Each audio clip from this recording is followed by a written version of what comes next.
Hello students. Science में आज हम पैराग्राफ 2.5 फूड प्रिजर्वेशन के बारे में स्टडी करेंगे। स्टूडेंट, फूड प्रिजर्वेशन का मतलब है कि फूड को स्पॉइल होने से बचाना।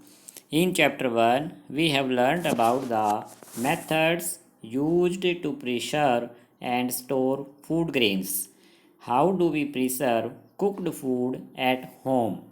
कि चैप्टर 1 में स्टूडेंट हमने स्टडी किया था कि हम फूड ग्रेन्स को स्टोर करके रखते हैं बड़े बड़े सीलोज में, गोडाउन्स में, और उनमें केमिकल छिड़काव करके रखा जाता है ताकि वो स्पॉइल होने से बचें। लेकिन स्टूडेंट्स, जो कुक्ड फूड होता है उसे हम अपने घर में कैसे बचा के रखते हैं? यस स्टूडेंट्स, हम उसे या तो रेफ्रिजरेटर में रख सकते हैं या उसको उबाल कर गर्म करके रखा जाता है। You know that bread left unused under most conditions is attacked by fungus. Microorganisms spoil our food. Spoiled food emits bad smell and has a bad taste and changed color. Is spoiling of food a chemical reaction? जैसा हम जानते students, अगर bread को most condition में काफ़ी दिनों तक रखा रहने दें तो उस पर फंगस का अटैक हो जाता है। माइक्रो ऑर्गेनिज्म उसको स्पॉइल कर देते हैं और स्पॉइल्ड फूड में से बैड स्मेल आनी स्टार्ट हो जाती है। तो स्टूडेंट, जो स्पॉइलिंग है फूड का वो एक तरह का केमिकल रिएक्शन है क्योंकि उसमें न्यू सब्सटेंस प्रोड्यूस होते हैं। पहली bought some mangoes but she could not eat them for a few days. Later she found that they were spoiled and rotten, but she knows that the mango pickle her grandmother makes does not spoil for a long time. She is confused. कि पहले ने students कुछ mango broad किए लेकिन वो कुछ दिनों के बाद रोटन होना, स्पॉइल होना स्टार्ट हो गई, जबकि पहले की ग्रैंड मदर ने मैंगो का पिकल डाला गया हुआ था वो लॉन्ग टाइम तक स्पॉइल नहीं हुआ, इसलिए वह कंफ्यूज थी। Let us study the common methods of preserving food in our homes. We have to save it from the attack of microorganism. So students, कुछ मेथड्स होते हैं जिनकी हेल्प से फूड को स्पॉइल होने से बचाया जाता है। तो जो पिकल डाला जाता है उसमें कुछ साल्ट या ऑयल डाला जाता है जिससे पिकल लॉन्ग टाइम तक स्पॉइल होने से बचा रहता है। First, chemical method. Salts and edible oils are the common chemicals generally used to check the growth of microorganisms. Therefore, they are called preservatives. We add salt or acid preservatives to pickles to prevent the attack of microbes. Sodium benzoate and sodium metabisulfite are common preservatives. These are also used in jams and sausages to check their spoilage. कि preservative जो होते हैं students, जिनकी help से food item को spoil होने से बचाया जाता है, जिनके नेम है सोडियम बेंजोएट एंड सोडियम मेटाबिसल्फाइड। तो ये केमिकल्स मेथड्स होता है जिसकी हेल्प से जैम्स, पिकल्स को स्पॉइल होने से बचाया जाता है।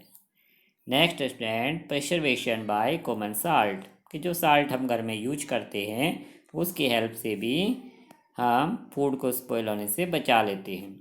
Common salt has been used to preserve meat and fish for age. Meat and fish are covered with dry salt to check the growth of bacteria. Salting is also used to preserve amla, raw mangoes, tamarind etcetera.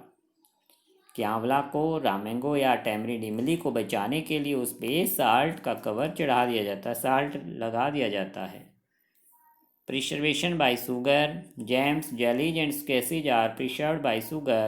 Sugar reduces the moisture content which inhibits the growth of bacteria which spoil food.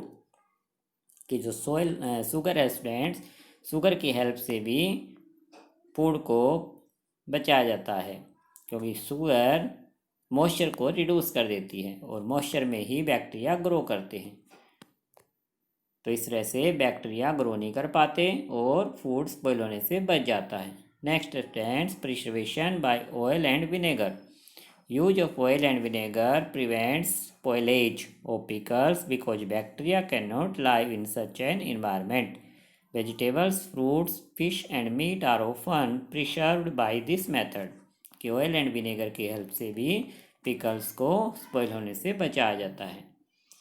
Next है heat and cold treatments. You must have observe your mother boiling milk before it is stored और used.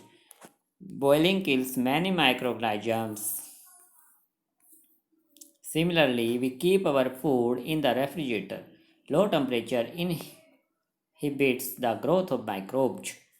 कि hot and cold treatment से students हम अपने food item को बचा लेते हैं। घर पर हम ऐसा ही करते हैं कि हमारी मदर मिल्क को उबाल कर हॉट करके रख देती हैं या फिर उसको रेफ्रिजरेटर में रखा जा सकता है। Why does the milk that comes in packets not spoil? My mother told me that the milk is pasteurized. What is pasteurization?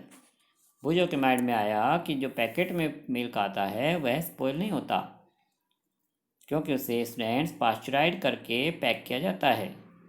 तो बुझो के माइंड में आया what is a pasteurisation.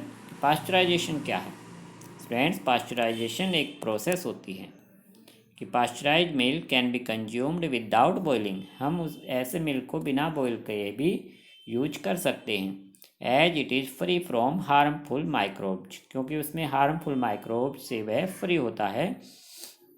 The milk is heated to about 70 degree Celsius for 15 to 30 seconds and then suddenly chilled and stored.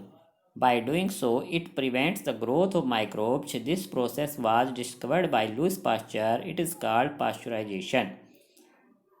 कि जो milk plant होते हैं वे milk को 70 डिग्री सेल्सियस पर मशीनों से गर्म करते हैं 15 से लेकर 30 सेकंड तक। अबाउट 30 सेकंड तक उसको हॉट करने के बाद सडनली उसको चिल कर दिया जाता है, ठंडा कर दिया जाता है और स्टोर कर दिया जाता है पैकेट्स में। तो यह प्रोसेस पास्चराइजेशन प्रोसेस कहलाती है स्टूडेंट। इससे माइक्रोब्स की ग्रोथ रुक जाती है, हमारा जो मिल्क है वो स्पॉइल होने से बच जाता है और 2 दिन तक पैकेट का मिल्क स्पॉइल नहीं होता। 2 से 3 से ज़्यादा दिन तक अगर रखा रहता है तब वो स्पॉइल होना शुरू होता है। तो इसे पास्चराइजेशन प्रोसेस कहा जाता है जिसे लुइस पास्चर ने डिस्कवर किया था। Last student storage and packaging.